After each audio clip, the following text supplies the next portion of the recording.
오늘 아침 함께 나눌 하나님 말씀은 사무엘상 2장 11절부터 21절 말씀입니다. 사무엘상 2장 11절부터 21절 말씀 우리 다 함께 찾으셔서 같이 함께 한 목소리로 읽도록 하겠습니다. 사무엘상 2장 11절부터 21절 말씀입니다.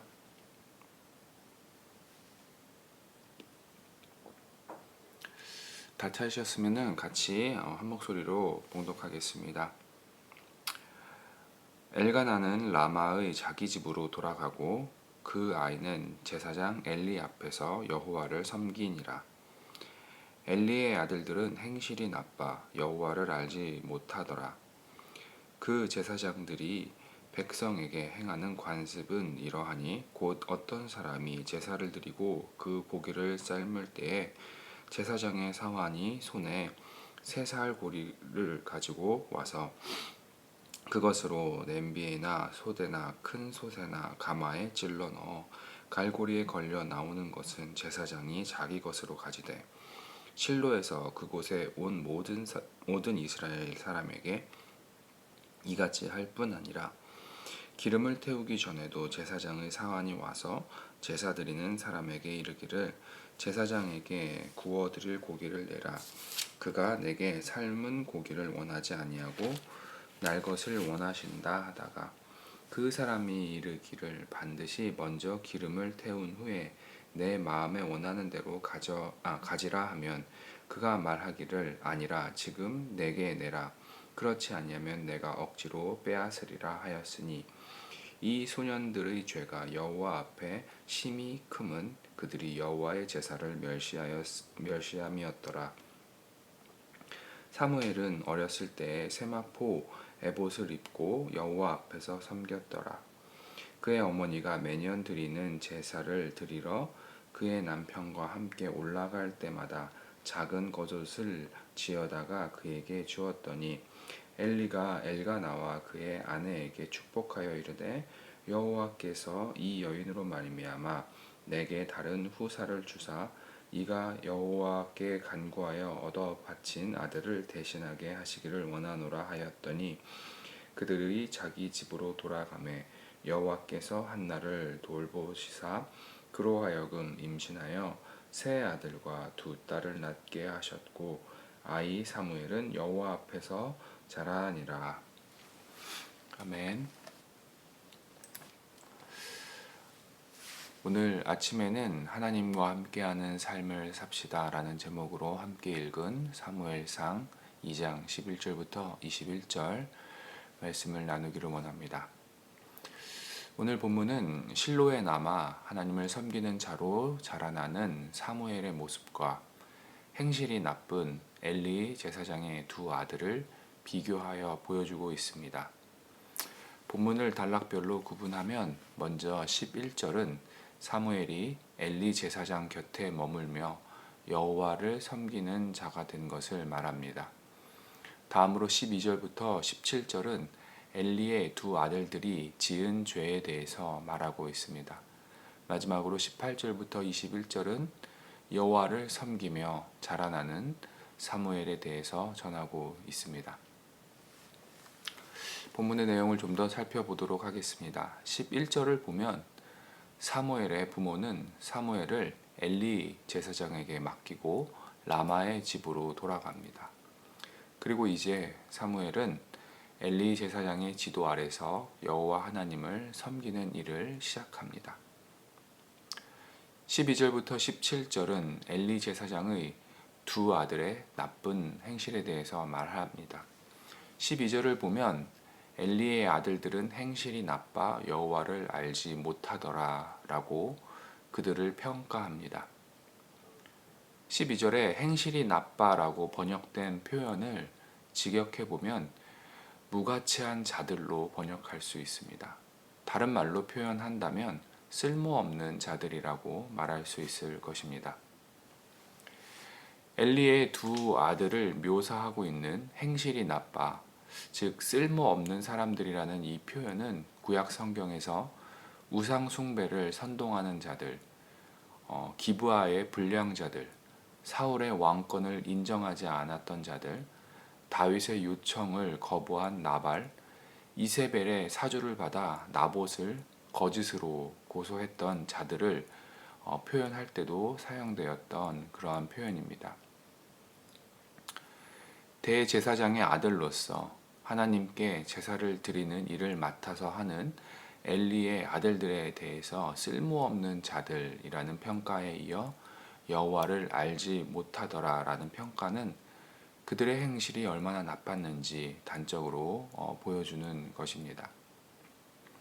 백성들을 대신해서 여호와 하나님께 제사 드리는 일을 했던 그들은 누구보다 하나님을 더 잘 알아야 했지만 하나님을 알지 못했다는 엘리의 두 아들들에 대한 평가는 충격적입니다. 여기서 하나님을 알지 못했다는 것은 하나님을 실제적으로 만나지 못했으며 하나님의 권위에 순종하지 않았다는 것을 말합니다. 이어지는 13절부터 17절에서 하나님을 알지 못했던 엘리의 두 아들이 지은 죄에 대해서 말합니다. 그들은 그들의 사환을 통해 3살 갈고리로 냄비, 솥, 큰 솥, 가마에 삶고 있는 고기를 자신들의 목보다 더 많이 가져왔고 제물에 기름을 태워 하나님께 먼저 드리기 전에 그들의 사환들이 중간에 가로채는 일들을 했습니다.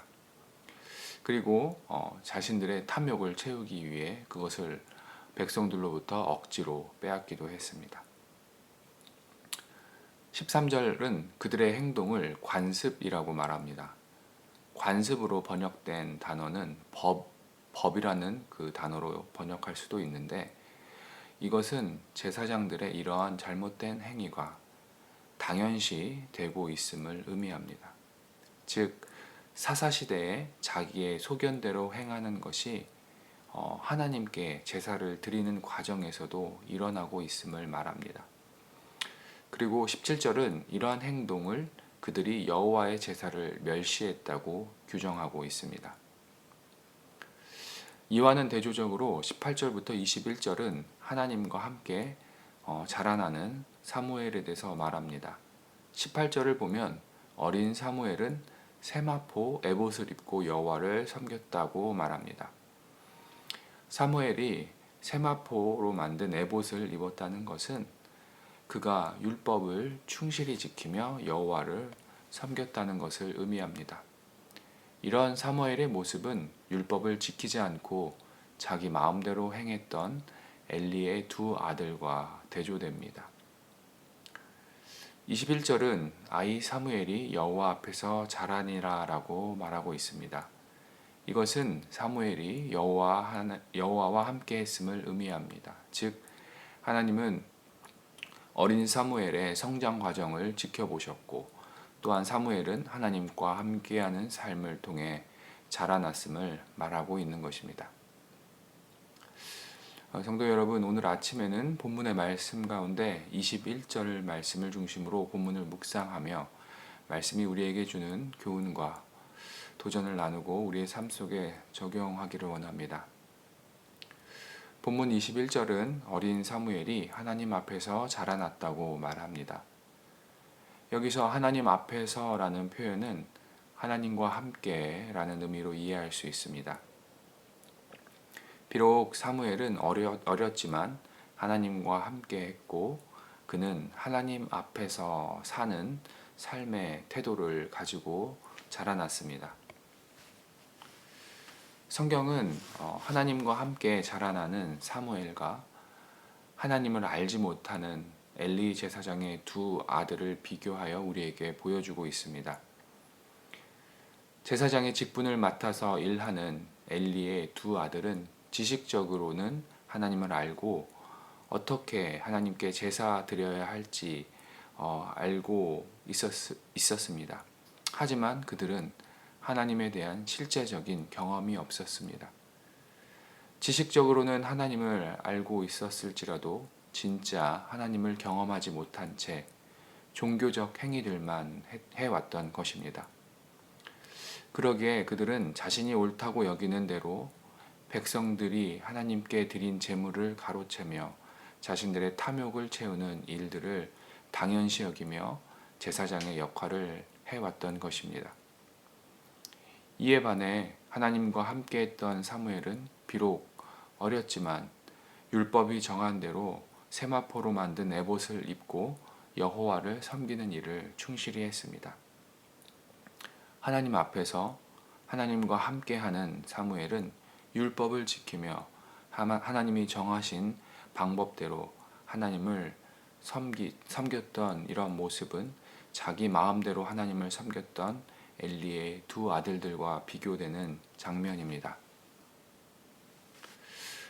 성도 여러분, 우리도 하나님 앞에서 사는 삶, 하나님과 함께 하는 삶을 살기를 주님의 이름으로 도전합니다. 하나님과 함께하는 삶이란 나의 삶 속에서 살아계신 하나님을 실제적으로 경험하며 하나님의 권위를 인정하고 그분이 정한 대로 나의 삶을 살아가는 것을 말합니다.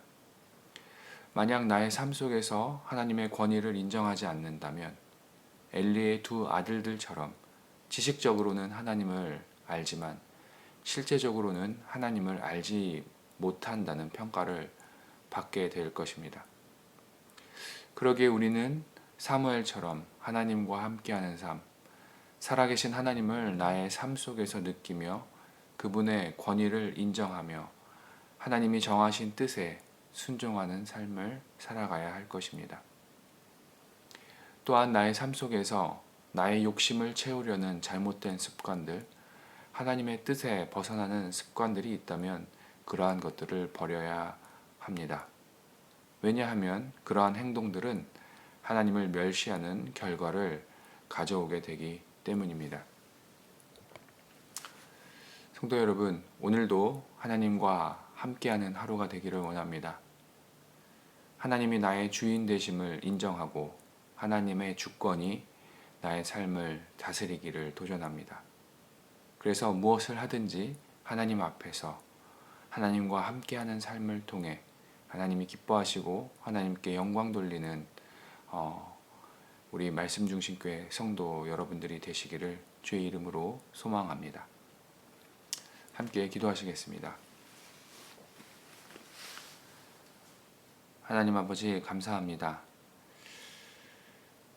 하나님 아버지, 우리의 삶 속에서 하나님의 살아계심을 실제적으로 느끼며 경험하며 하나님의 주권을 인정하며 나의 모든 것을 하나님 앞에 올려드리는 삶을 살아가기를 원합니다. 지식적으로만 알고 형식적으로만 알고 그렇게 종교적인 모습들로 멈춰버리는 것이 아니라 하나님 아버지, 내가 하나님을 알고 하나님을 느끼는 것이 나의 삶 속에서 실제적인 그러한 현실로 하나님 다가올 수 있도록 경험적인 것으로 느껴질 수 있도록 하나님 아버지 인도하여 주시옵소서. 그래서 하나님과 함께하는 삶을 통해 하나님이 나의 삶의 주인 되심을 인정하고 하나님의 뜻에 합당한 삶을 살아가는 우리 한 사람 한 사람들의 삶이 되어질 수 있도록 하나님 인도하여 주시옵소서. 오늘 하루도 그러한 삶이 되기를 원하며 살아계신 예수 그리스도의 이름으로 기도드렸습니다. 아멘. 하늘에 계신 우리 아버지여, 이름이 거룩히 여김을 받으시오며 나라가 임하옵시며 뜻이 하늘에서 이루어진 것 같이 땅에서도 이루어지이다. 오늘날 우리에게 일용할 양식을 주옵시고 우리가 우리에게 죄 지은 자를 사하여 준 것 같이 우리의 죄를 사하여 주옵시고 우리를 시험에 들게 하지 마옵시고 다만 악에서 구하옵소서. 나라와 권세와 영광이 아버지께 영원히 있사옵나이다. 아멘. 이 시간에는 우리 합심하여서 기도하는 시간 갖도록 하겠습니다. 우리나라와 우리 민족을 위해서 우리가 계속적으로 기도하고 이 땅에 하나님의 은혜가 풍성히 넘치기를 우리가 간구하기를 원합니다. 또한 열방과 복음 증거를 위해서 수고하시는 선교사님들과 또 증거되어지는 하나님의 그 복음, 예수 그리스도의 십자가의 복음을 통해 소망 없는 자들에게 하나님의 그 빛이 증거되어질 수 있기를 우리가 계속해서 기도하기를 원합니다. 또한 말씀 중심 교회를 위해서 기도할 때 우리 교회가 하나님과 함께하는 교회, 또 하나님의 뜻에 따라서 세워지는 교회가 될 수 있도록, 그래서 자기의 뜻대로 자기 소견대로 행하는 이 세상 속에서 하나님의 뜻을 따라 행하는 교회와 공동체가 되어질 수 있도록 우리 교회를 위해서 기도하기를 원합니다. 그리고 교회가 처소를 구하고 있습니다. 합당한 처소가 구해질 수 있도록 우리 교회를 위해서 우리가 기도하기 원합니다.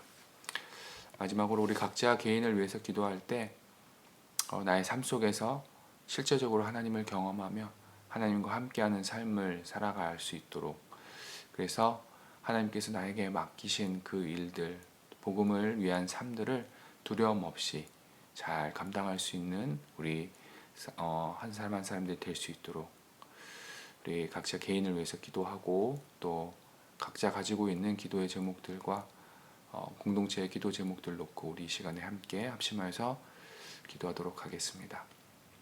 기도하시겠습니다.